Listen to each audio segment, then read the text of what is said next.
Oh, the most anticipated show in NBL Network history. It's underway now. It is highly debatable. I'm OSU. I'm hanging out with Sonny Weaver. Sonny, it's finally here. People get to see more of our faces, which I think is what everybody was hoping for. Well, I think that's really the drag is, getting to look at this beautiful face for the next 20 minutes. Ratings are going to spike. I mean, obviously. I mean, that's the only thing we're expecting is just a huge influx of viewers right now. Now, Sonny, for the people who maybe weren't watching NBL Live, which if you weren't, I don't know what you're doing. Go over and watch it. Pay attention. But for the people who weren't watching NBL Live, who don't know what is going to go on here, just give them a little TLDR of what this show is all about. Well, hopefully you're watching the intro because the intro explains it pretty well. We're going to go 3 rounds, 20 minutes total on this show. We're going to get you in and out real quick. Me and OSU here are going to spar over a couple different topics.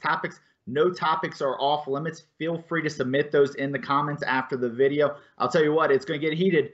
We're going to get some good stuff here. And there's only one thing that we really care about this, and it's who wins the show. I mean, that's what everybody's hoping for, is to find out who is the best debater. And on a week-by-week basis, as you can see right above our heads right here, you can see hashtag OSU wins, hashtag Sonny wins. Whoever you feel did the best in that week's show, right in the comments below, put down hashtag OSU wins, hashtag Sonny wins. We'll keep track of who wins, and we'll hand out what I assume will be a giant trophy to me for winning every debate.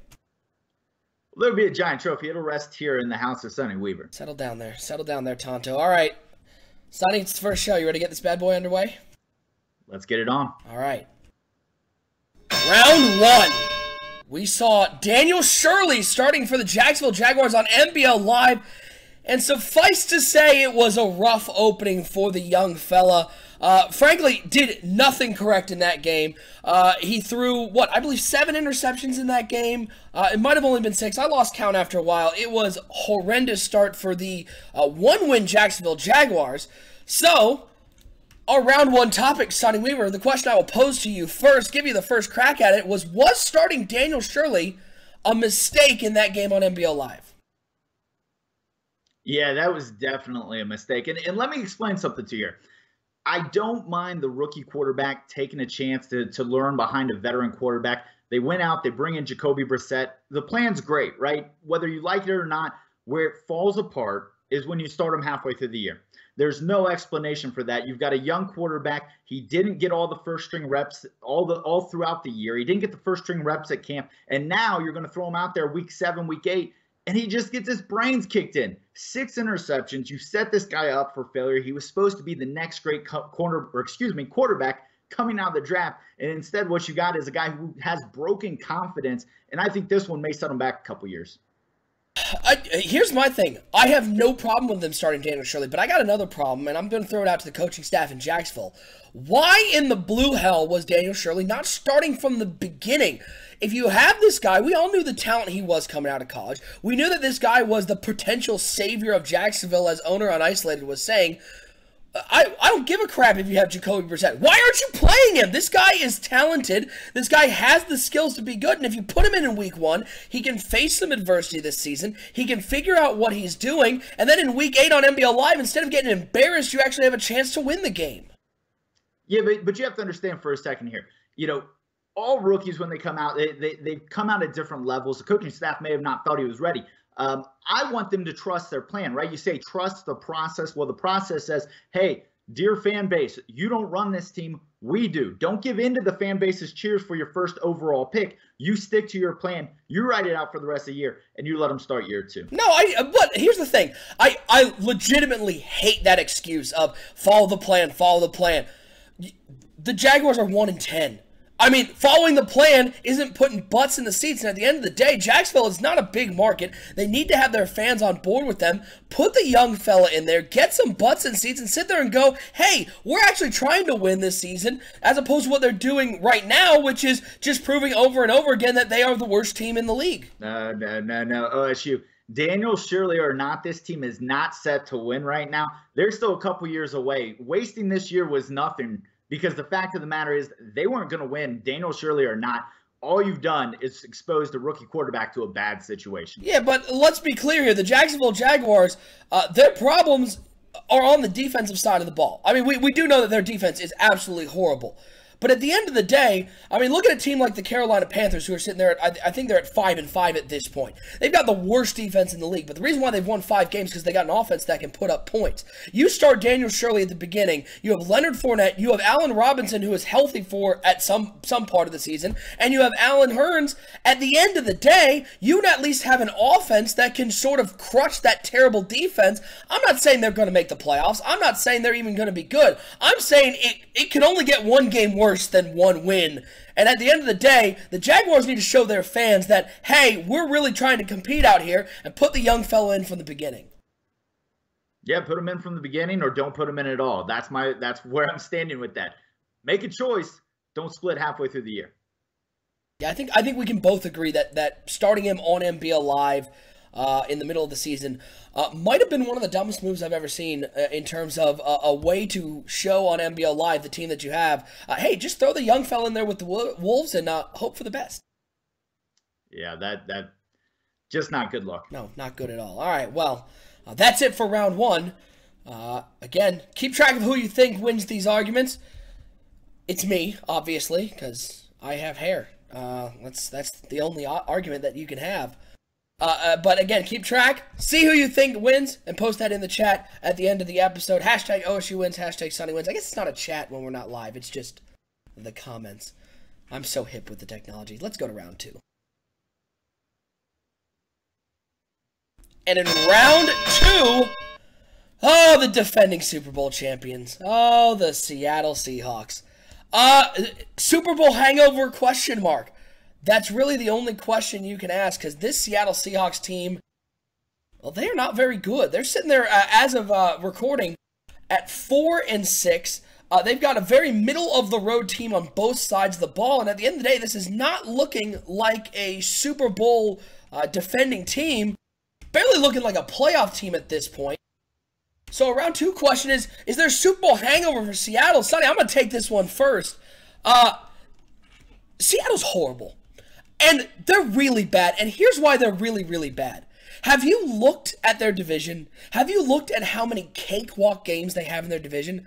How in the world is this team 4-6? You're under 500 in that division, and you're going to have the balls to sit there and flaunt your Super Bowl trophy? No one cares. At the end of the day, what is true is what's been being said around the NBL. It was the weakest Super Bowl champion we've ever seen. They played an NFC Championship game against a Giants team that barely even showed up, if they showed up at all. Then they got to walk over what I think is the weakest AFC champion ever after they escaped with a lucky win over the Pittsburgh Steelers. So basically, they walked into Seattle, handed them a Super Bowl trophy, went, congratulations, you're the best. Now go out there next year and prove it. And Seattle, for lack of a better term, has pooped the bed this year.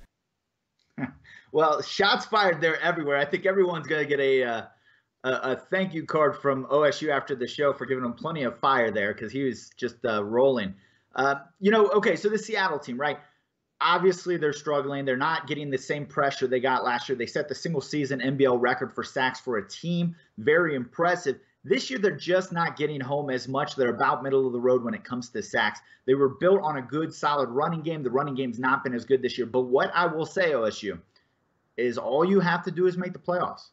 All you have to do is make the playoffs. And I think this Seattle team still somehow finds a way to win the NFC West. Now, you can argue, woo, really big task, yeah. Looking at those records, it's not much of an accomplishment for them. But nonetheless, I think Seattle can get to the playoffs. And once you get to the playoffs, you never know. You didn't think they were going to win going into the playoffs last year. Some people said they were more of a hyped-up paper champion heading in last year. They had that record. But when they got there, they made it count. So I wouldn't sleep on Seattle just yet. Ooh, this just in from Sonny Weaver. I'm in contention for the NFC West at this point. I mean, and here's my bigger problem. And this is why I don't even know if it's a Super Bowl hangover. Because a hangover is, I think, implies that it was a deserved champion who's maybe getting over that win. Here's my problem. I don't think Seattle deserved that title. And I think they're proving it this year because at the end of the day, they're playing a Super Bowl champion schedule. They're playing the best teams in the NBL. And what are we seeing? They're exposed. This is not a good team. They got skunked by the Vikings. They got beat by the Lions. And this is not the same Lions team. We saw them on NBL Live get beat by the Vikings. They got beat by the Detroit Lions. They got spanked by the Chargers. They got beat by the Giants. I mean, these are good teams. No doubt they're good losses. But at the end of the day, this isn't college football. Nobody cares how good your losses are. This team got a Super Bowl champion schedule. They went, go out there and prove you're one of the best teams. And Seattle has gone, we are not. Thank you, though. Have a wonderful day. We'll be watching the playoffs from home. Well, they won't be watching from home. Again, they're going to get in the playoffs. They're going to win that division. They're going to get in the playoffs. And then you never know if they can find that pass rush. Again, that pass rush that carried them so well. If they can find that pass rush, they're going to have a chance to win. So all they have to do is get in there. Then they'll be a scary team. They'll come in as a 4 seed because they'll win the division. Then they'll be a scary team to play throughout the playoffs. I don't think I want to play that team in the playoffs. I do. I would take them in the playoffs all day. I mean, why do you think? Let me just go to this. Find the pass rush. Why do you think that this pass rush exists and it wasn't just last season? They caught fire at the right time. The pass rush was good all season, but they're another year older. They're playing some real competition now, and this pass rush has been non-existent. Why do you think it's going to come back all of a sudden and make the Seattle Seahawks team a decent team in the playoffs? Well, because they have those veterans. Michael Bennett and Frank Clark are playing really well right now.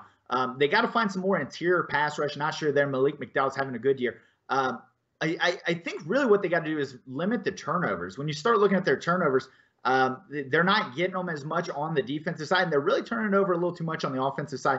I still think they've got a champion's pedigree. We've seen it enough in NBL. Champions somehow turn on the what they need to do to get it done when the lights turn bright, and I think Seattle still has a chance to do that in the playoffs. And the only way they have a champion's pedigree is if they go and buy pedigree brand dog food and put it somewhere for their nice dog named Champion, because at the end of the day, that's the only way they have champion's pedigree. This is one of the worst teams I have ever seen after a Super Bowl, and this team I think is destined to still probably win the division. I think you're probably right, because this division is really bad. That sounds like an admission I won the round. That's an admission that the NFC West is barely a real division. Let's go to round 3. I don't feel like talking about this crap anymore. And in round 3, last but not least, it's time to make your pick for the way too early MVP. I don't know if this is really way too early. I mean, we are sitting here finishing up week 10 or 11. I don't even know at this point. I'm tired.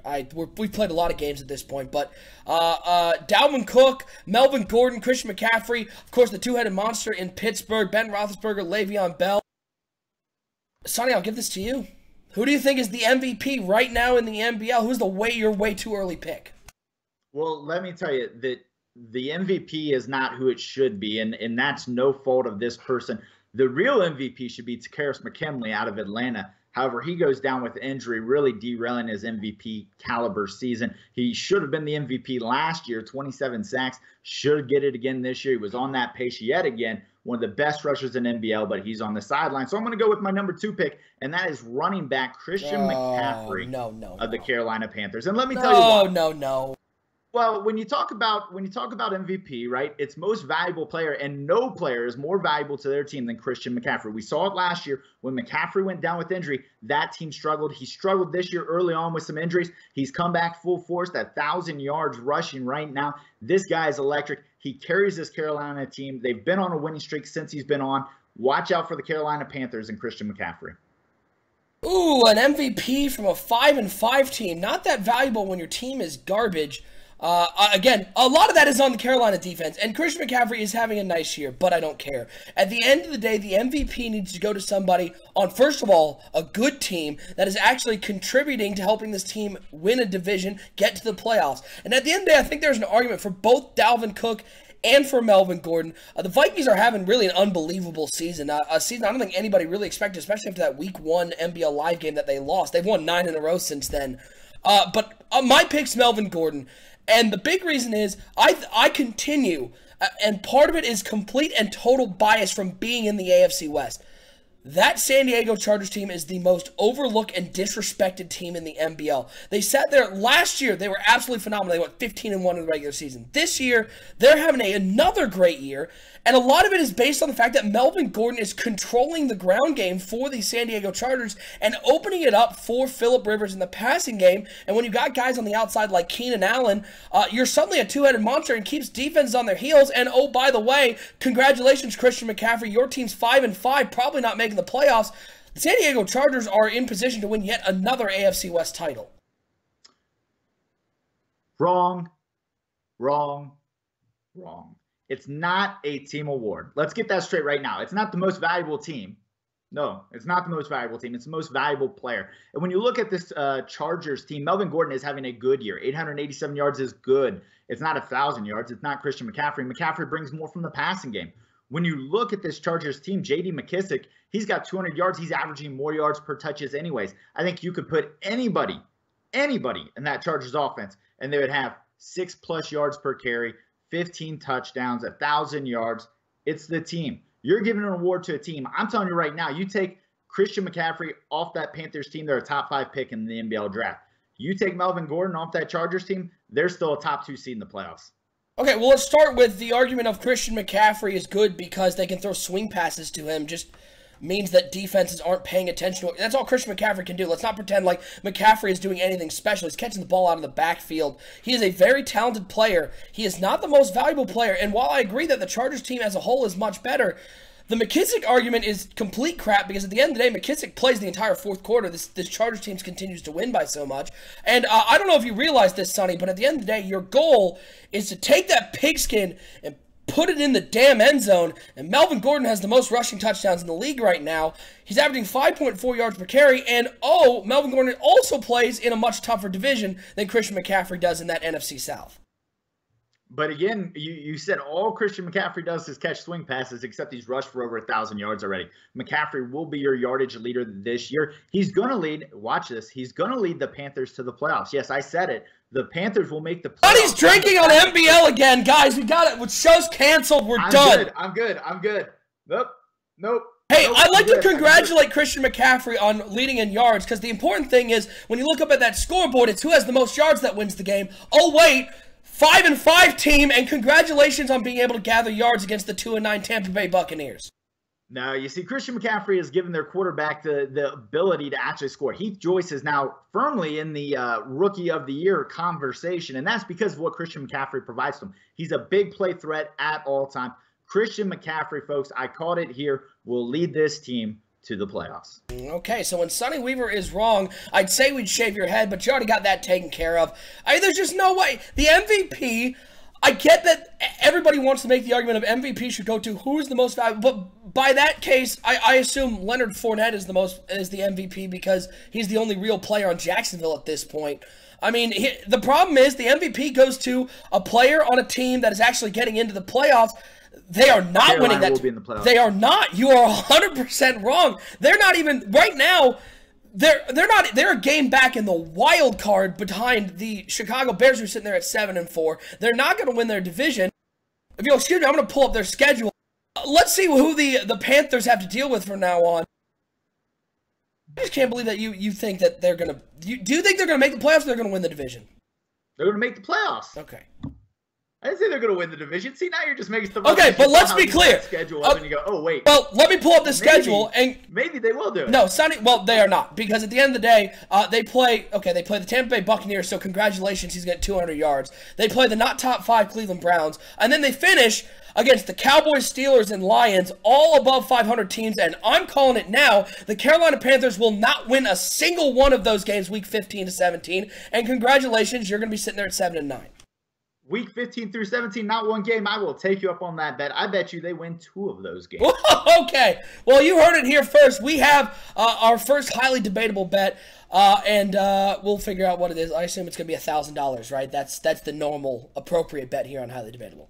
Boom, money. Money talks. All right, well, that's round 3, folks. Again, if you think I'm going to win, if you think I'm the winner in this one, which you obviously do, just put down in the comments, hashtag OSU wins. If you're drinking as much as Sonny Weaver is, go ahead and put down there, hashtag Sonny wins, or however you're going to spell it with your drunk typing, whatever you want, and we'll announce the winner next week.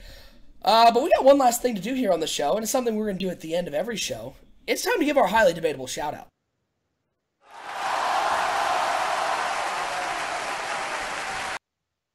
Yes, shout-outs galore, and while you may think that a shout-out means I'm going to say something positive about you, no, that is not what's happening, because I'm going to give my shout-out to something we've talked about all episode long. I'm giving a shout-out to the barely real football division in the NFC West. As we mentioned, 4-6 is leading that division right now, and by the way, it will not get better. I'm calling it now. The winner of the NFC West is going to be under 500, I think we should start a motion here in the NBL to knock the NFC West back to NCAA 14, because at the end of the day, that's where they belong. They deserve competing with the WAC. Ooh, that one hurts. But nonetheless, I'm going to go in a little more positive direction. Shout out to our friend of the show, and our graphic designer who helped to build all of these nice overlays you see right now, Kyle, the Flat Killer, Matt Miller. Big shout out to Kyle. He's helped us put this show together. We run him ragged here on the NBL Network, and I'm glad to have him because he's done a lot of good work for us. Yeah, and we have proven, though, that his one weakness is research. He's not great at the research, but is great at the graphic design. Well, folks, we appreciate you tuning into the premiere episode of Highly Debatable. Again, let us know who you thought won this particular episode of Highly Debatable down in the comments below. We will let you know who wins next week. I'm sitting here looking over my computer and seeing lightning bolts flash, so it's terrifying here. Nonetheless, Sonny, it has, as always, been a complete terror doing a show with you, and I can't wait to do it next week. It's been fun, and we'll see you guys next time here, only on the NBL Network.